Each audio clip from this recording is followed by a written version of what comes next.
Hello guys, in today's video I talk about how to fix Snapchat filter lag problem. So the answer is easy, just go to the settings and then scroll down to the apps section and then go to the search and search Snapchat, and next go to the storage, and here you will find this clear cache option. Click on it. Now you can go check it if it worked, and if it didn't you can try to restart your phone or turn the Wi-Fi off and on, or the Bluetooth or the airplane mode.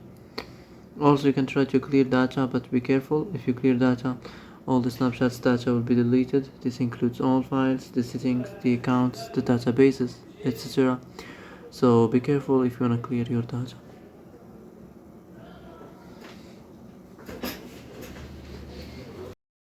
So that's it for today's video. I hope this is the answer you've been looking for. If you like this video, don't forget to like and subscribe, and see you in the next video.